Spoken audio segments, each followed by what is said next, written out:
कक्षा 8 गणित का अध्याय 9 समांतर रेखाओं पर आधारित है।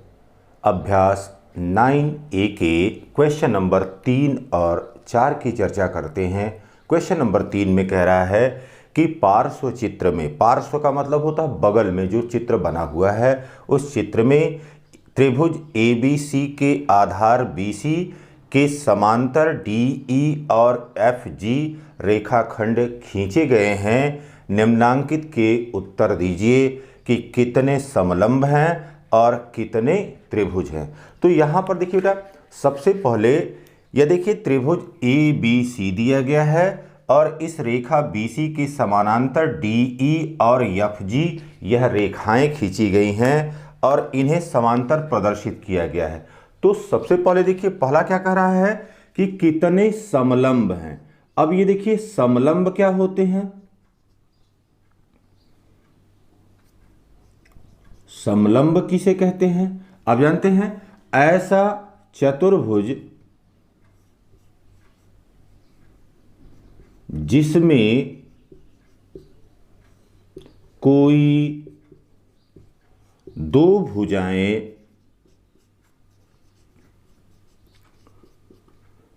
समांतर होती हैं। ये सामान्य सी परिभाषा कि ऐसा चतुर्भुज जिसमें कोई दो भुजाएं समांतर होती हैं। अब यहां पर ऐसी कितनी आकृतियां बन रही हैं ये देख लीजिए। यहां पर पहली चीज तो कि यह BC फिर ED, ये देखिए यह एक प्रकार की आकृति है। ये देखिए BCED,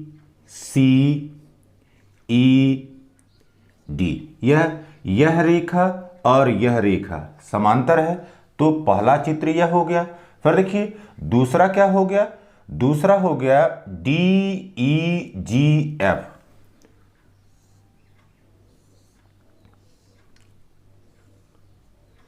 DEGF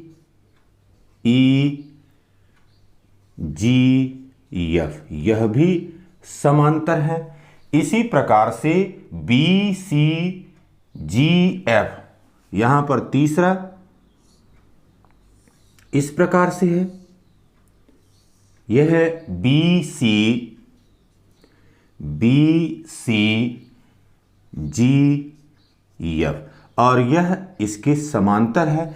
तो तीन समलंब यहां पर देखिए, इनको यहां पर बताया आपको कि समलंब है जिसमें कोई दो भुजाएं समांतर होती हैं। तो यहां पर अब तीन आकृतियां बन रही हैं इस प्रकार से समलंब बनाने वाली।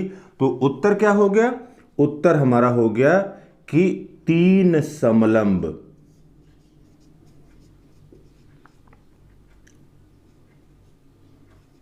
तीन समलंब बनेंगे। और कौन से तीन समलंब हैं? यहां पर हो गया BCGF, ये पहला हो गया। फिर दूसरा क्या हो गया? BCED, यह दूसरा हो गया। तीसरा क्या हो गया? DE और GF। तो ये तीन समलंब बन रहे हैं। यह पहले भाग के लिए हो गया। अब इसी प्रकार से देख लीजिए बेटा, क्वेश्चन नंबर 3 के दूसरे भाग में क्या पूछ रहा है? दूसरे भाग में पूछ रहा है कि इसमें कितने त्रिभुज हैं। तो यहां पर कितने त्रिभुज हैं?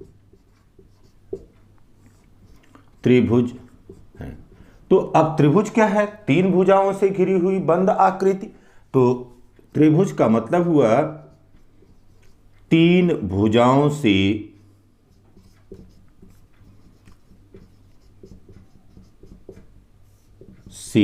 घिरी बंद आकृति। तीन भुजाओं से घिरी बंद आकृति। तो पहला देखिए इसमें कौन सा त्रिभुज बन रहा है? त्रिभुज ABC बन रहा है। तो त्रिभुज ABC बन रहा है। फिर दूसरा त्रिभुज क्या बन रहा है? दूसरा त्रिभुज बन रहा है ए डी ई, यहाँ पर त्रिभुज ए डी ई बन रहा है। फिर तीसरा त्रिभुज क्या बन रहा है, ए एफ जी बन रहा है, त्रिभुज ए एफ जी बन रहा है। तो ये देख लीजिए बेटा, हमने लिखा कि पहला त्रिभुज ए बी सी है, तो आप यहां पर यह इस तरह से बना दीजिए, त्रिभुज ए बी सी बन गया। फिर देखिए दूसरा त्रिभुज क्या बन रहा है, ए डी ई बन रहा है, दूसरा त्रिभुज यहां पर ए डी ई बन रहा है। तीसरा त्रिभुज यहां पर बन रहा है ए एफ जी, तो ये तीसरा त्रिभुज हो गया ए एफ जी। तो यह 3 त्रिभुज और 3 समलंब इस आकृति में बन रहे हैं। अब देखिए क्वेश्चन नंबर 4 में कह रहा है कि पार्श्व चित्र में यल और यम 2 समांतर रेखाएं हैं तथा टी एक तिर्यक रेखा है। यदि कोण 1 बराबर 30 अंश हो तो शेष जो कोण है, कोण 2, 3, 4, 5, 6, 7, 8 के मान हमने ज्ञात करने हैं। तो यहां पर देखिए कि 2 समांतर रेखाएं कौन सी दी गई हैं, 2 समांतर रेखाएं हमको दी गई हैं यल और यम। यहां पर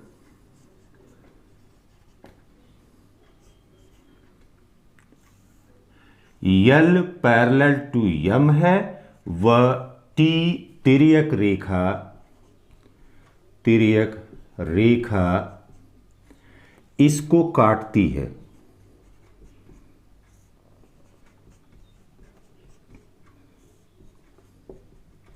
फिर कोण 1 बराबर 30 अंश दिया गया है, कोण 1 बराबर दिया गया है 30 अंश के, यह दिया गया है और शेष कोणों का मान हमको ज्ञात करना है। तो इसका मतलब 2, 3, 4, 5, 6, 7 व 8 यह कितने के बराबर होगा, इसका मान हमको ज्ञात करना है। तो यहां पर देखिए सबसे पहले यह कोण 1 और 2 मिलकर के कितना हुआ, यहां पर बनने वाला पूरा कोण यह कितने के बराबर हो जाएगा, 180 अंश के बराबर हो जाएगा। कोण 1 प्लस कोण 2 यह बराबर हो गया 180 अंश। अब कोण 1 कितना दिया गया है, 30 अंश के बराबर दिया गया है, प्लस कोण 2 यह बराबर हो गया 180 अंश। दिस इंप्लाइज दैट कोण 2 यह बराबर हो गया 180 अंश माइनस 30 अंश और यह बराबर आ गया 150 अंश के बराबर आ गया। फिर देखिए बाबू, इसी प्रकार से हम 2 और 3 को लेंगे, 2 और 3 का योगफल भी कितने के बराबर होगा, 180 अंश के बराबर होगा। कोण 2 प्लस कोण 3 यह बराबर भी 180 अंश के होगा। दिस इंप्लाइज दैट, अब कोण 2 का मान हमने निकाल लिया यहां पर, यह हमारा इक्वेशन 2 हो गया। अब यहां पर 150 अंश प्लस कोण 3 बराबर 180 अंश। This implies that angle 3 is equal to 180 अंश माइनस 150 अंश और यह बराबर कितने के आ गया, यह 30 अंश के बराबर आ गया। तो यह कोण 30 अंश हो गया, यह 150 अंश हो गया और कोण 3 भी अब यहां पर कितने अंश के बराबर आ गया, 30 अंश के बराबर आ गया। अब 3 और 4 का योगफल कितने के बराबर होगा, 3 और 4 का योगफल भी 180 अंश के बराबर होगा। कोण 3 प्लस कोण 4 यह बराबर हो गया 180 अंश। This implies that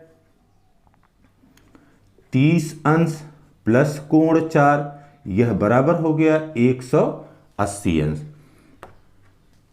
this implies that angle 4 is equal to 180 अंश माइनस 30 अंश और यह बराबर भी कितना हो गया, 150 अंश के बराबर हो गया।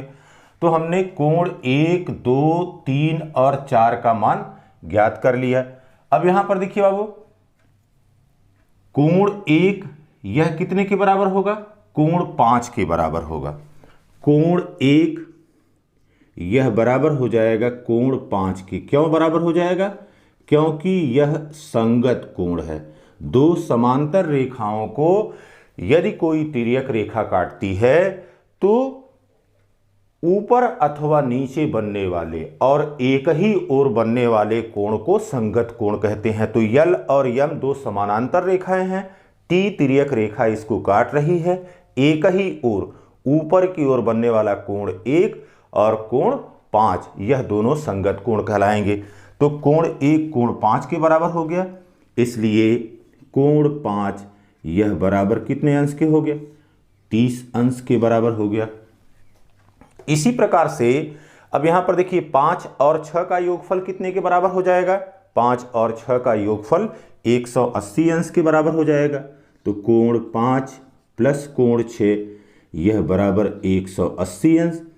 दिस इंप्लाइज दैट एंगल 30 अंश प्लस कोण 6 यह बराबर 180 अंश, या कोण 6 बराबर हो गया 180 अंश माइनस 30 अंश, यह बराबर कितना आ गया? 150 अंश के बराबर हो गया। तो यह 30 अंश के बराबर हो गया, यह 150 अंश के बराबर हो गया। अब देखिए बेटा, कोण 6 और कोण 7, कोण 6 प्लस कोण 7 यह बराबर भी 180 अंश के हो गया। अब कोण 6 हमने निकाल लिया 150 अंश प्लस कोण 7 यह बराबर हो गया 180 अंश। This implies that angle 7 is equal to 180 अंश माइनस 150 अंश, और यह बराबर कितने के हो गया? 30 अंश के बराबर हो गया। फिर देखिए, अब 6 7 मिल गया। अब 7 और 8 का योगफल कितने के बराबर हो जाएगा? एंगल 7 प्लस एंगल 8 यह बराबर भी कितना हो गया? 180 अंश के। दिस इंप्लाइज दैट 30 अंश प्लस एंगल 8 यह बराबर हो गया 180 अंश। This implies that angle 8 is equal to 180 minus 30 degree is equal to 150 degree के। तो यहां पर अब जितने भी कोण हमने निकालने थे वह सभी कोण पता चल गए। तो अब यहां पर रिजल्ट क्या हो गया? हमारा आंसर हो गया कोण 1, कोण 3, कोण 5 और कोण 7। कोण 1 बराबर कोण 5 या कोण 3 बराबर कोण 5 बराबर कोण 7, यह सभी कितने के हो गए? 30 अंश के बराबर हो गए। और फिर कोण 2 4, कोण 2 बराबर कोण 4 बराबर कोण 6 बराबर कोण 8, यह बराबर हो गया 150 अंश के बराबर। तो इस प्रकार से हम बड़े आसानी से यहां पर जो कोण दिए गए हैं इन कोणों का मान निकाल सकते। क्वेश्चन नंबर 4 जो यहां पर दिया गया है, जिसकी चर्चा अभी हम लोगों ने किया, इस प्रश्न को दूसरी विधि से भी लगा सकते हैं। यहां पर दो प्रगुणों का या दो प्रॉपर्टीज का इस्तेमाल करेंगे कि दो रेखाएं यदि एक दूसरे को किसी बिंदु पर काटती हैं तो शीर्षाभिमुख कोण बराबर होते हैं। और दूसरी प्रॉपर्टी या दूसरा गुण जिसका इस्तेमाल करेंगे, दो समांतर रेखाओं को यदि कोई तिर्यक रेखा काटती है तो संगत कोण और एकांतर कोण बराबर होते हैं। अब देखिए, ये प्रश्न बड़े आसानी से यहां पर हल हो जाएगा।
बराबर कोण 4, कोण 2 बराबर कोण 4 बराबर कोण 6 बराबर कोण 8 और यह सभी कितने के बराबर हो जाएंगे 150 अंश के।